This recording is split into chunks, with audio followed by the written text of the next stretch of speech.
Hello, welcome to the Agile Uprising podcast. I'm Andy Cleff, here to talk about the incredible power of building alliances as part of our ongoing series, Virtues for the Change Journey. Previous episodes explored courage, composed of honesty, perseverance, vitality, and bravery, as well as resilience, positivity, focus, flexibility, proactivity, and organization through systems and processes. If you missed either of those, head over to our website, agileuprising.com, where you'll find links to previous episodes. As I researched this episode's topic, I concluded that building alliances to support individuals, teams, and organizations is essential on the sense-making path of continuous improvement and navigating reality. However, it doesn't fit neatly into a taxonomy as either a virtue or a strength. Strengths are about capacity and capability, the talents, the abilities, the skills, competencies that allow someone, a team, or an organizational entity to perform well. Virtues, on the other hand, refer to positive traits of character. Virtues guide how one behaves ethically and pursues what's good, a counterbalance to sins. Strengths are more about what someone is capable of, while virtues are more about how someone aims to conduct themselves admirably and for the greater good. And from a virtues perspective, the ability and willingness to tap into alliances could be seen as an expression of virtues like humility, teamwork, cooperation, wisdom. All recognize the power of collective intelligence. From a strengths perspective, alliance building draws upon things like influencing skills, relationship building, networking ability, and emotional intelligence. So humor me, building alliances is more of a concept or a practice sneaking into this series about virtues. These days, and maybe even forever in Sapiens history, trying to drive continuous improvement at scale is pretty much impossible alone. Consultant, coach, employee, C-suite, we all need a combo kit of partners, trusted advisors, and a variety of coalitions every step of the way. Effective alliances provide a multiplying effect. They unlock diverse perspectives so necessary to make sense of reality. They help build and sustain psychological safety and interpersonal trust, which enhances both courage and resilience. Alliances support individuals and teams through failures and help build upon successes. And they help bust through those thorny patches and negotiate those fields of stinging nettles and deal with fences, some of them invisible. Think about a successful improvement initiative, transformation, or cultural evolution you've been part of or witnessed up close. I bet having strong alliances was a big part of what made things work. I recently re-listened to a conversation from 2018 that I had with Dr. Jen Fromm and Lois Kelly, who's from Rebels at Work group.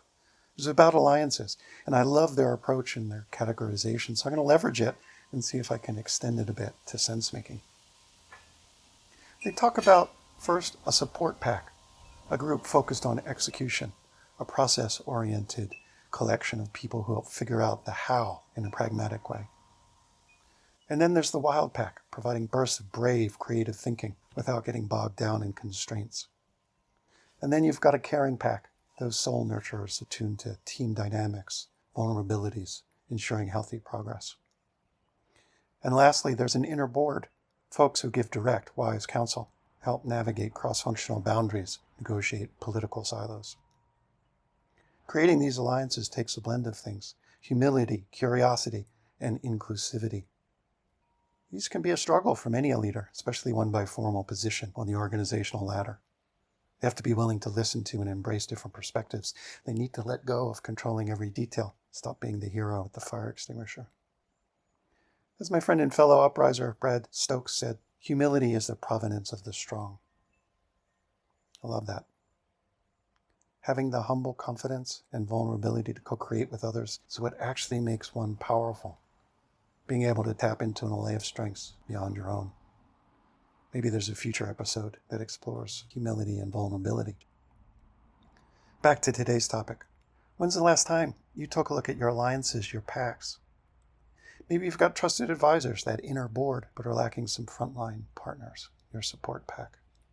Or the opposite, you've got an awesome engaged support pack, but lack higher level counsel for breaking through bureaucratic fences or navigating those politics. I suspect, like me, you have some gaps. Let me share some suggestions I've gathered for nurturing effective alliances. Starting with finding partners for your support pack. Identify process minds, detail-oriented people who can help map out and implement the how of initiatives.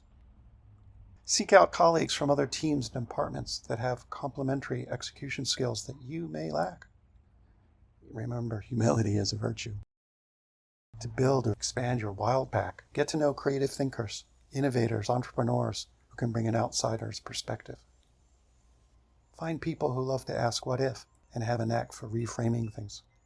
Find your equivalent of Brian Eno in the recording studio, helping you embrace the mess.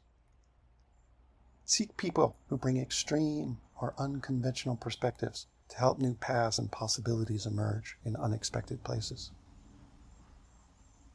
In terms of your caring pack, cultivate relationships with people who are passionate about culture, psychological safety, team dynamics. Identify teammates, colleagues, or mentors who are adept at calling out unhealthy group behaviors, ones who can sense underlying tensions. Join a forum for folks who share something in common, identity, interests. Meet and support one another, build community.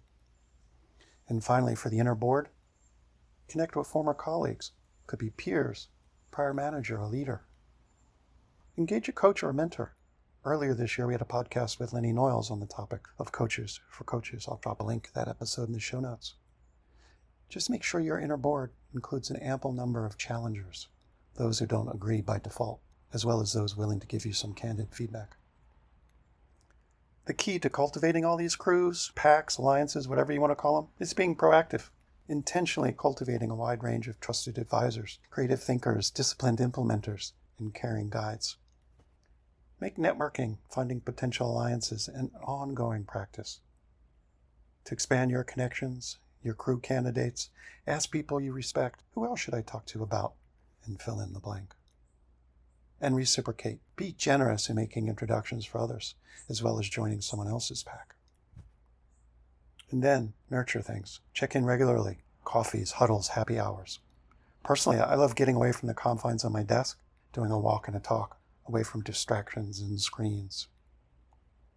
Another favorite nurture technique, make things visible. Appreciate and celebrate the contributions of your alliances. If you're feeling brave, share your gratitude out loud, far and wide. Perhaps there's another virtue topic, gratitude. Anyway, I think I'll wrap up here. I'm striving to keep the episodes in this series on the short side. To recap, the path to meaningful, sustainable improvement is daunting to travel alone, even with ample courage and resilience. If you find yourself running into obstacles, those brick walls, barbed wire fences, mud up to the axles, pick your metaphor. Maybe it's how things really are, or perhaps it's how you interpret them due to the limits of your perception or knowledge. Take a step back, audit your alliances. How are you doing with all four kinds of packs? Support pack, your wild pack, your caring pack, and the inner board. Where might there be gaps? Then leverage some of those skills you've been building, proactivity, flexibility, and of course, bravery. Reach out. Take some incremental action based on imperfect information rather than getting stuck in infinite analysis paralysis. And nurture existing bonds while intentionally cultivating new and perhaps unlikely ones. The path will never be easy nor linear. But if you grow your ability to tap into diverse perspectives, collective genius via alliances, you'll exponentially increase your chances of making sense of all the chaos. With alliances, you learn more from the inevitable failures, and you can make good changes take hold. Speaking of building and expanding your crews, we've got a wonderful and caring group of folks on the Agile Uprising Discord server. I'd love to carry on the conversation with you there. As always, see the show notes for details. Thanks for listening. This is the Agile Uprising podcast, signing out.